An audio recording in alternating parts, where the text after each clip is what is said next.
அஸ்ஸலாமு அலைக்கும். தென்னிந்தியாவின் அழகிய பின்னணியில் அன்பு, நம்பிக்கை மற்றும் அற்புதத்தின் ஒரு அரிய கதை இது.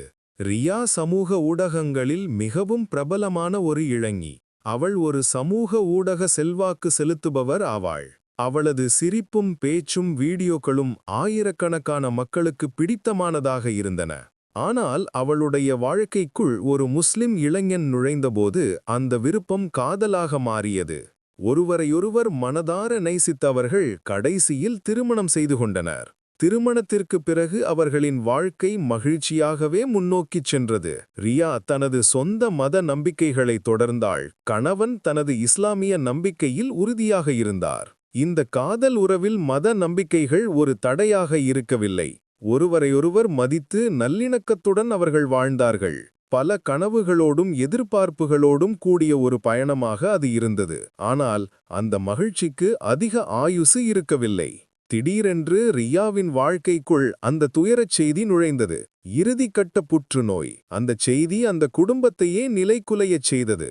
சிகிச்சைகள் ஆரம்பிக்கப்பட்டன. உலகிலேயே சிறந்த மருத்துவர்களிடம் அவள் அழைத்துச் செல்லப்பட்டாள். நவீன சிகிச்சை முறைகள் முயற்சிக்கப்பட்டன. ஆனால் எதுவும் பலன் தரவில்லை. நாட்கள் சென்னச் செல்ல ரியாவின் உடல்நிலை மோசமடைந்தது. வலிகள் அவளை கீழ்ப்படுத்தின. கடைசியில் எல்லா நம்பிக்கைகளும் அற்றுப்போனது. சிகிச்சை அளித்த மருத்துவர்கள் கையை விரித்துவிட்டு தங்களால் ஒன்றும் செய்ய முடியாது என்று கூறினார். அவர்கள் கணவனிடம் சொன்னார்கள், எங்களால் இனிமேல் எதுவும் செய்ய முடியாது, பிரார்த்தனை செய்யுங்கள், வாழும் காலம் முடிவடைந்து விட்டது. அந்த வார்த்தைகள் அந்த இளைஞனின் நெஞ்சில் ஒரு பெரிய கல்லை வைத்தது போல இருந்தது. தனது பிரியமான மனைவி, தனது வாழ்க்கை இப்படி விட்டு போய்விடுவாளோ என்று.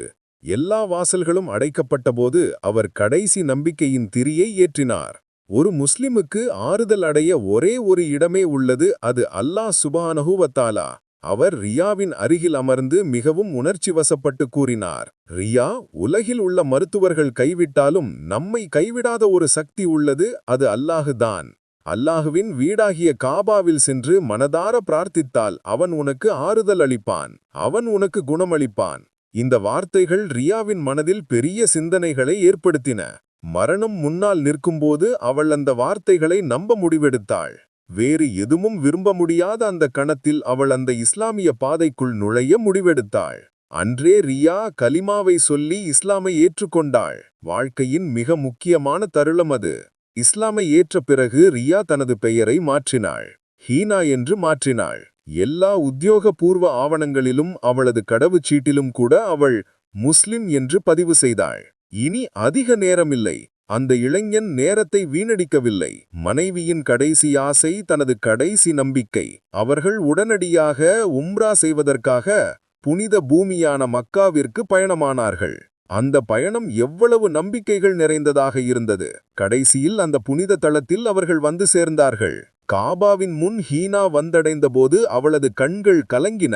வாழ்க்கையில் தான் செய்த எல்லா காரியங்களையும் நினைத்து அவள் அழுது மனம் வருந்தினாள். மனமார்ந்த பிரார்த்தனைகள் அவளது உதடுகளிலிருந்தும் இதயத்திலிருந்தும் வழிந்தன. ஒரு இரட்சகருக்காக ஏங்குவது போல முழு சரணாகதியுடன் அவள் அல்லாஹுவிடம் பிரார்த்தித்தாள். அவள் காபாவை வலம் வந்தாள். இஸ்லாமிய சடங்குகளை பின்பற்றினாள். அவள் ஜம்சம் நீரை குடித்தாள். அந்த புனித நீரை தனது நோயால் பாதிக்கப்பட்ட உடலில் தடவினாள். ஒவ்வொரு துளி நீரிலும் அவள் அல்லாஹுவின் அருளை எதிர்பார்த்தாள். அவளது மனமார்ந்த பிரார்த்தனைகளுக்கு அல்லாஹ் சுப்ஹானஹு வ தஆலா பதிலளித்தான். அற்புதங்கள் நிகழ்ந்தன. குறைந்த நாட்களுக்குள் ஹீனாவிற்கு மாற்றங்கள் வரத் தொடங்கின.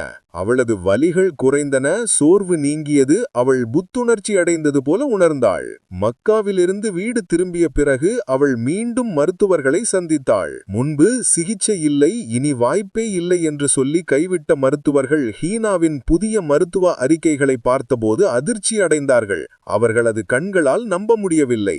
எல்லா அறிகுறிகளும் நீங்கிவிட்டன. புற்றுநோய் முற்றிலும் நீங்கிவிட்டது.